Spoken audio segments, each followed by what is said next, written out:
So to be competitive in the developed markets, I think you need to make huge investments, and then it's a game of scale. So for the smaller ones, it might get difficult going ahead.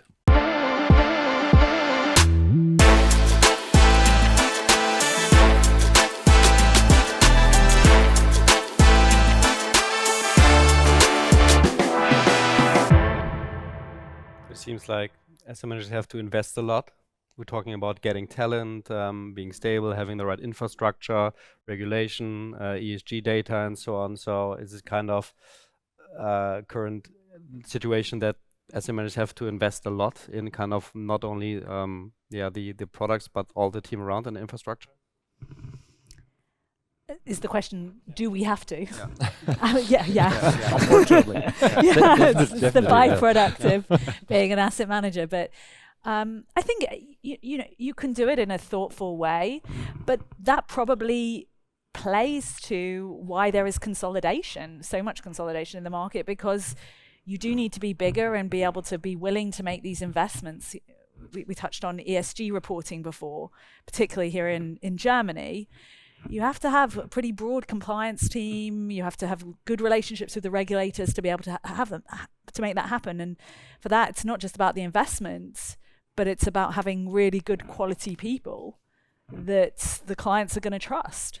So yes, you do. The other question is, do we have the money to invest? That's probably the main question after this year's 2022, 2023. And as I said, now we are in a good environment. The markets are growing. We are on all-time highs. But what will be the next steps on this side? Right. Even now we're having the discussion. What will happen when the markets will be maybe a year very bad? Exactly. Yeah. That's it. Yeah. And we are running into recession in the US probably in the next year. And so you have to have always develop your people and your systems and your company steadily, not only in one project or another project. And that's our main management focus we should have. And but you have to have also the quietness, and you have to have the mother companies or the people aside you give you the money as well. We do have to invest. Yeah, to me, the big question is what will happen with AI in the asset management industry. Already now, I think especially the US hedge funds invest so much money to being information-wise ahead of the competitors. And we all were grown up in analyzing fundamentally the stock and investing. And this probably has not a bright future, at least in the developed market, maybe in niche markets. So to be competitive in the developed markets, I think you need to make huge investments, and then it's a game of scale. So for the smaller ones, it might get difficult going ahead. No, I agree. Also on the AI, obviously we tend to a little bit overestimate the short-term impact of big trends and then underestimate the long-term, right? So right now on AI, there's a lot of expectations in the short term in terms of day one benefits, in terms of automation or efficiencies, etc. Maybe the generative AI is going to replace some of the operational activity, etc. That's kind of the expectation. The reality is probably it's going to take longer time, not only because of the technological advancements, but it's change management, and it's all about who uses the technology, how we embed it into the process. And as we know, people don't like change, and you need to introduce it at scale. But in the long term, I think the ones that are going to be ahead needs to fundamentally rethink the business.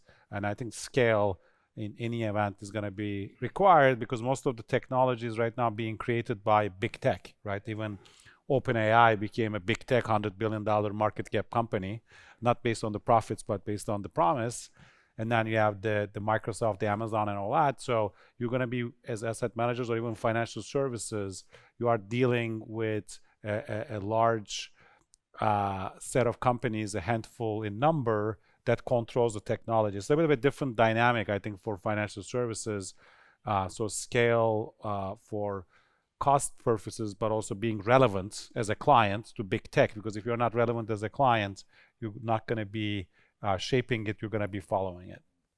Do you already use AI in your investment process? One question. Second question, Could it be that maybe the big tech companies could be in the future a competitor of our industry?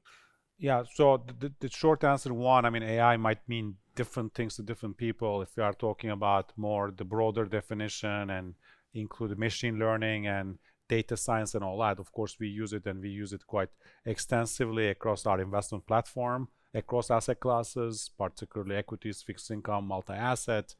If we are focusing on more generative AI, ChatGPT type technologies, or Microsoft Copilot or other Copilot technologies, it's early days. It's not in the core alpha generation right now. It's more in the process and the plumbing.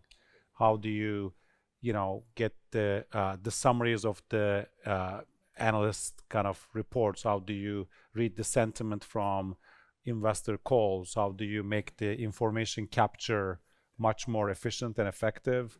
How do you make the developers more productive with coding and things like that? So it's a little bit more in the kitchen part, not in the more sexy part, if you will. And then in terms of whether big tech will one day be in asset management and all that, my prediction is likely not. The reason is they have a high margin business in their core business.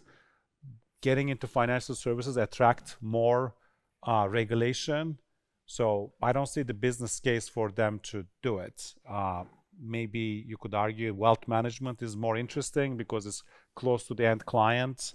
And maybe if you control the access point, like the phone, etc., maybe one day everything is on a device. But I think the whole regulation is going to play against that. Think about all the antitrust stuff that Google is dealing with. I mean, do they want to deal with also banking regulators and securities regulators, insurance regulators around the world? I don't think so.